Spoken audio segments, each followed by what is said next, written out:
यवन भगवान श्री कृष्ण का पीछा करता है, किंतु भगवान श्री कृष्ण को वह कर नहीं पाता है। भगवान श्री कृष्ण हमेशा उससे आगे रहते हैं। वह दौड़ता हुआ भगवान श्री कृष्ण के पीछे पीछे जा रहा है, लेकिन भगवान श्री कृष्ण बिना उसकी तरफ देखे हुए वे आगे बढ़ते चले जाते हैं। जब श्री कृष्ण एक पहाड़ की गुफा में प्रवेश कर जाते हैं, तब काल यवन विभिन्न कठोर शब्दों में उनकी भर्त्सना करता है, किंतु वह उनका अनुगमन करना छोड़ता नहीं है। अचानक श्री कृष्ण असुर की दृष्टि से ओझल हो जाते हैं, किंतु काल यवन उनका अनुगमन करता गया और वह भी गुफा में प्रविष्ट हो गया। उसने कंदरा के भीतर सर्वप्रथम एक व्यक्ति को सोए हुए देखा। काल यवन श्री कृष्ण से युद्ध करने को अत्यंत अधीर था। जब उसने वहां श्री कृष्ण को नहीं, अब तो उनके स्थान पर एक अन्य व्यक्ति को सोए हुए देखा, तो उसने सोचा कि शायद श्री कृष्ण ही इस गुफा में सो रहे हैं। काल यवन को अपने बल का बहुत ही घमंड था और उसने विचार किया कि श्री कृष्ण उससे युद्ध से बचना चाहते हैं। अतः सोए हुए व्यक्ति को श्री कृष्ण समझकर उसने उस पर एक तीव्र पदाघात किया। वह सोया हुआ व्यक्ति वहाँ दीर्घकाल से सो रहा था। काल यवन के पदाघात से जब उसकी निद्रा टूटी, तो उसने तत्काल अपने नेत्र खोलकर समस्त दिशाओं को देखा। अंततः उसने अपने समीप खड़े काल यवन को देखा। उस व्यक्ति की निद्रा असमय में भंग कर दी गई थी, अतः वह बहुत क्रोधित था। जब उसने क्रुद्ध भाव से काल यवन पर दृष्टिपात किया, तो उसके नेत्रों से अग्नि की ज्वाला निकलने लगी और क्षण मात्र में काल यवन जलकर भस्म हो गया। वह सोया हुआ व्यक्ति इक्ष्वाकु वंश के और अब महान राजा मंधाता के पुत्र मुचकुंद चंद थे। मुचकुंद चंद बहुत इतने बलशाली थे कि असुरों से युद्ध करते समय इंद्र आदि देवता भी उनकी सहायता की याचना करते थे, और इस प्रकार अनेक बार देवताओं की रक्षा करने के लिए उन्होंने असुरों से युद्ध किया था। कार्तिकेय जी, जो देवताओं के सेनापति हैं, राजा मुचकुंद चंद के युद्ध कौशल से बहुत प्रसन्न थे। किंतु एक बार कार्तिकेय जी ने राजा से कहा कि वे असुरों से युद्ध करने में अत्यंत कष्ट उठा चुके हैं, अतः अब ये युद्ध से अवकाश लेकर विश्राम करें। सेनापति कार्तिकेय ने राजा मुचकुंद चंद को संबोधित किया और कहा कि देवताओं के हेतु उन्होंने अपना सर्वस्व बलिदान कर दिया है। आपका राज्य किसी प्रकार के शत्रु भय से मुक्त एक उत्तम राज्य था, किंतु आपने अपना राज्य त्याग दिया। आपने ऐश्वर्य तथा संपत्ति की भी उपेक्षा की और अपनी व्यक्तिगत महत्वाकांक्षा की पूर्ति की भी चिंता नहीं की। देवताओं के लिए असुरों से युद्ध करते समय आप अपने राज्य से दीर्घ काल तक अनुपस्थित रहे, और उस अनुपस्थिति के कारण समयानुसार आपके परिवार, आपकी संतान, आपके संबंधियों तथा आपके मंत्रियों का भी स्वर्गवास हो चुका है। काल किसी भी व्यक्ति की प्रतीक्षा नहीं करता। अब यदि आप अपने घर को लौट भी जाइएगा, तो वहाँ आपको कोई भी जीवित नहीं मिलेगा। काल का प्रभाव बहुत बलवान होता है। काल अत्यंत शक्तिशाली तथा बलवान है, क्योंकि यह श्री भगवान का एक प्रतिनिधि है, अतएव काल बलिष्ठतम व्यक्ति से भी बलवान है। काल का प्रभाव बिना किसी कठिनाई के सूक्ष्म वस्तुओं में भी परिवर्तन ला सकता है। काल की गति को कोई नहीं रोक सकता। महाकाल के द्वारा किए गए प्रबंध में कोई हस्तक्षेप भी नहीं कर सकता है। इस प्रकार मुचकुंद चंद को संबोधित करते हुए देवताओं ने उनसे कहा कि मुक्ति के वरदान के अतिरिक्त वह उनसे अपनी रुचि के अनुसार कोई भी वरदान मांग सकते हैं। भगवान विष्णु के अतिरिक्त और कोई भी प्राणी मुक्ति देने में समर्थ नहीं है। अतः भगवान विष्णु अथवा भगवान श्री कृष्ण का दूसरा नाम ही मुकुंद है, क्योंकि वे मुक्ति दे सकते हैं।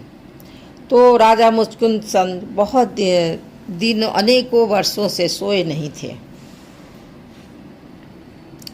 वे युद्ध के कर्तव्य में संलग्न थे, इसलिए बहुत थके हुए थे। अतः देवताओं ने जब वरदान मांगने को कहा तो मुचकुंद चंद को केवल निद्रा का ही विचार आया। उन्होंने इस प्रकार उत्तर दिया कि देवताओं में श्रेष्ठ प्रिय कार्तिकेय, मैं अब सोना चाहता हूँ। मैं आपसे यह वरदान चाहता हूँ कि जो कोई मेरी निद्रा में बाधा डालने का प्रयास करे और मुझे असमय उठाए, उसे मैं केवल एक दृष्टिपात से ही भस्म कर दूं। कृपया मुझे यह वरदान दीजिए। कार्तिकेय भगवान सहमत हो गए और उन्होंने यह वरदान भी दे दिया कि वे पूर्ण विश्राम ग्रहण करने में समर्थ हो गए। उसके बाद राजा मुचकुंद चंद ने पर्वत की गुफा में प्रवेश किया। तो कार्तिकेय के वरदान शक्ति से मुचकुंद चंद द्वारा काल यवन पर दृष्टिपात मात्र से ही काल यवन भस्म हो गया। जब यह घटना पूरी हो गई, श्री कृष्ण भगवान मुचकुंद चंद के समीप आए। वास्तव में श्री कृष्ण ने मुचकुंद चंद को उनकी तपस्या से मुक्ति देने के लिए ही गुफा में प्रवेश किया था, किंतु वे उनके समक्ष पहले नहीं आए। उन्होंने ऐसा प्रबंध किया कि पहले काल एवं मुचकुंद चंद के समक्ष आए। श्री भगवान का यही स्वभाव है, वे ऐसा ही कार्य करते हैं जिससे एक साथ अनेक प्रयोजन सिद्ध होते हैं। श्री कृष्ण गुफा में सोते हुए मुचकुंद चंद का उद्धार भी करना चाहते थे, साथ ही साथ मथुरा पर आक्रमण करने वाले काल यवन का भी उद्धार करना चाहते थे। इस कार्य से उन्होंने सभी प्रयोजन सिद्ध किए। जब अब भगवान श्री कृष्ण मुचकुंद चंद के समक्ष प्रकट हुए, तब राजा ने पीत वस्त्रधारी श्री वत्स से चिन्हित वक्ष वाले श्री कृष्ण का उन्होंने दर्शन किया। श्री कृष्ण के कंठ में कौस्तुभ मणि लटक रही थी।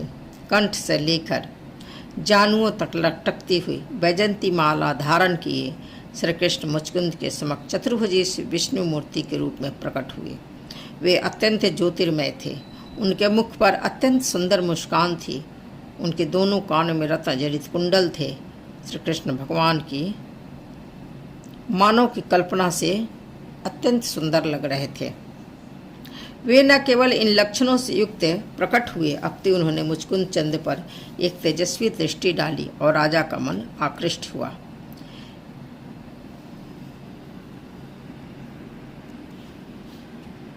जब मुचकुंद चंद ने श्री कृष्ण के तेजस्वी स्वरूप को देखा, तब उनमें श्री भगवान के विषय में कौतूहल उत्पन्न हुआ और उन्हें अत्यंत विनयपूर्वक श्री भगवान से प्रश्न किया कि प्रिय प्रभु, क्या मैं पूछ सकता हूँ कि आप इस पर्वत कंदरा में कैसे आए और आप कौन हैं?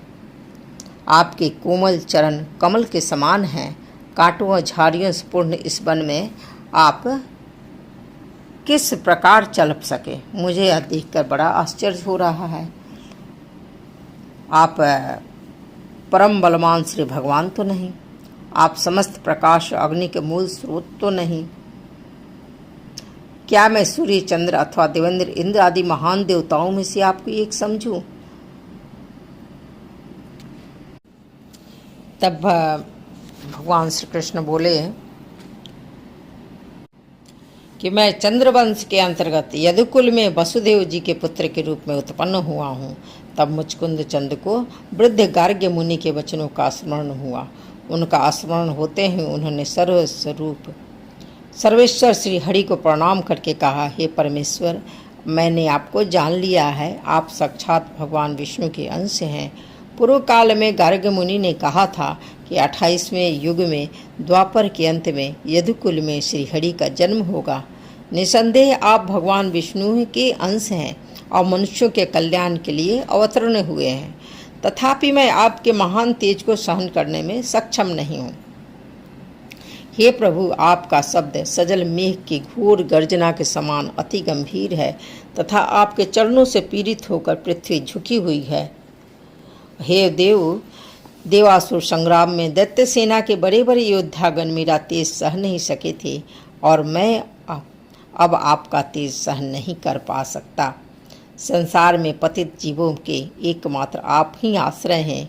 हे शरणागत, हे दुखारी, आप प्रसन्न होइए और मेरे अमंगलों को नष्ट कीजिए। आप ही समुद्र हैं, आप ही पर्वत हैं, आप ही नदियां हैं, आप ही वन हैं, आप ही पृथ्वी, आकाश, वायु, जल, अग्नि और मन हैं। हे प्रभु, मैं अनेकानेक जन्मों से मैं भौतिक जगत के त्रिदाहों से प्रेरित हूँ और अब मैं इससे थक चुका हूँ। मैं केवल अपनी इंद्रियों के वशीभूत रहा और कभी संतुष्ट नहीं हुआ। अतः मैं आपके इन चरण कमलों की शरण लेता हूँ, जो समस्त शांतिपूर्ण जीवन के स्रोत हैं और जो भौतिक दूषणों से उत्पन्न सभी प्रकार की शोकों को मिटा सकते हैं। प्रिय भगवान, आप प्रत्येक जीव के परमात्मा हैं और आप सब कुछ समझ सकते हैं। अब मैं भौतिक इच्छा के सभी दूषणों से मुक्त हूँ। मुझे इस भौतिक जगत का उपयोग करने की कोई कामना नहीं है, न ही आपकी आध्यात्मिक ज्योति में विलीन होने का लाभ उठाना चाहता। मुझे आपके परमात्मा पक्ष पर ध्यान करने की भी इच्छा नहीं है, क्योंकि मुझे ज्ञात है कि आपका आश्रय लेने मात्र से मैं पूर्ण रूप से शांत और स्थिर हो जाऊंगा। तब राजा मुचकुंद के इस कथन को सुनकर भगवान ने उत्तर दिया, प्रिय राजन, मैं आपके कथन से बहुत प्रसन्न हूँ। आप समस्त पृथ्वी के राजा रह चुके हो, किंतु मुझे आश्चर्य है कि आपका मन अब समस्त भौतिक दूषणों से मुक्त हो चुका है। अब आप भक्ति के योग्य हो गए हो। मुझे यह देखकर बहुत हर्ष है।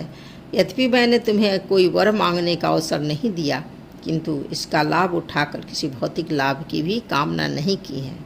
मैं समझ सकता हूँ कि आपका मन अब मुझ में केंद्रित है और किसी भौतिक गुण से क्षुब्ध नहीं है। श्री भगवान ने कहा कि प्रिय राजन, एक क्षत्रिय होने के कारण तुमने आखेट करते हुए राजनीतिक संग्रामों में पशुवध का अपराध किया है। शुद्धिकरण के लिए स्वयं को भक्ति योग के अभ्यास में संलग्न करो तथा अपना मन सदैव मुझ में लीन रखो। शीघ्र ही तुम्हें इन पापों के फलों से मुक्ति मिल जाएगी। इस कथन के अंत में सभी को संन्यास लेने की संस्तुति की जाती है और भगवान श्री कृष्ण ने भी राजा मुचकुंद चंद को यही कहा। सभी को पूर्ण रूप से स्वयं को भगवान की सेवा में संलग्न करना चाहिए। इस प्रकार पूर्व जन्म के पापों से मुक्ति प्राप्त होती होगी। उसके बाद भगवान ने राजा मुचकुंद चंद को आश्वासन दिया कि अगले जन्म में तुम एक श्रेष्ठ वैष्णव के रूप में जन्म लोगे, जो कि ब्राह्मणों में सर्वोत्तम होते हैं। उस जन्म में मेरी दिव्य सेवा में संलग्न रहना ही तुम्हारा एकमात्र प्रयोजन होगा।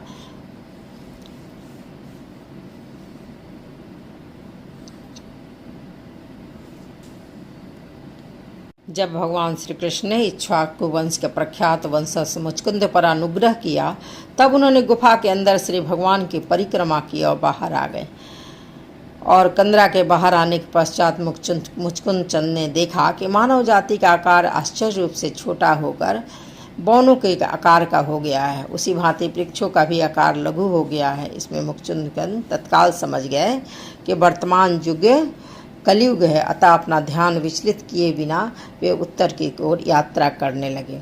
अंत में गंधमादन नामक पर्वत पर पहुँच गए। उस पर्वत पर चंदन तथा अनेक अन्य पुष्पों के वृक्ष थे, जिनकी सुगंध समीप आने वाले व्यक्ति को प्रसन्न कर देती थी। उन्होंने आत्म संयम तथा तपचर्या के लिए शेष जीवन गंधमादन पर्वत के क्षेत्र में व्यतीत करने का निश्चय किया।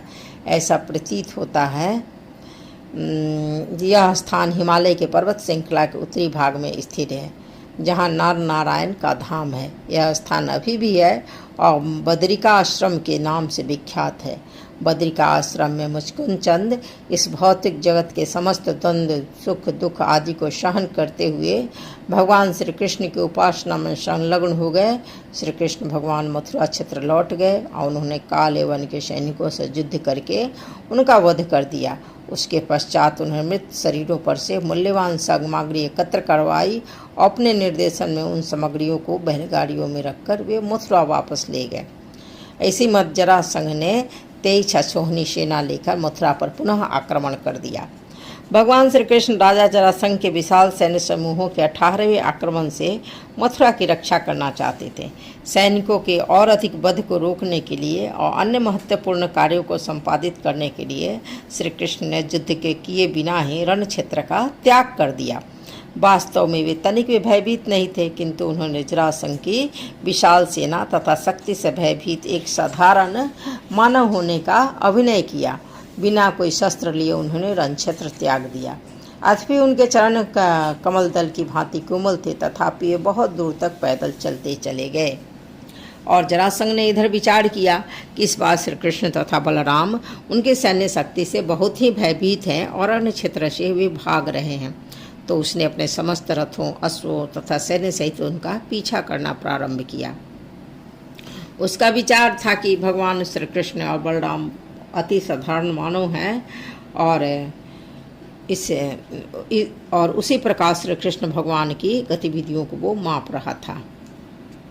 बहुत दूर चले जाने के पश्चात श्री कृष्ण भगवान तथा बलराम दोनों भाइयों ने अत्यंत थक जाने का अभिनय किया। अपनी थकान को दूर करने के लिए वे समुद्र तल से कई मील ऊंचे एक अत्यंत उच्च पर्वत पर चढ़े गए। निरंतर वर्षा के कारण उस पर्वत को प्रवर्षण कहा जाता था। पर्वत का शिखर सदैव इंद्र के द्वारा प्रेषित मेघों से आच्छादित रहता था। जरासंध ने मान लिया कि दोनों भाई उसकी सैन्य शक्ति से भयभीत होकर पर्वत शिखर पर जाकर छिप गए हैं। पहले ने तो उसने बहुत समय तक श्री कृष्ण और बलराम को ढूंढने का प्रयास किया, किंतु जब असफल रहा तब उसने पर्वत के शिखर के चारों ओर आग लगाकर उनका वध करने का निश्चय किया।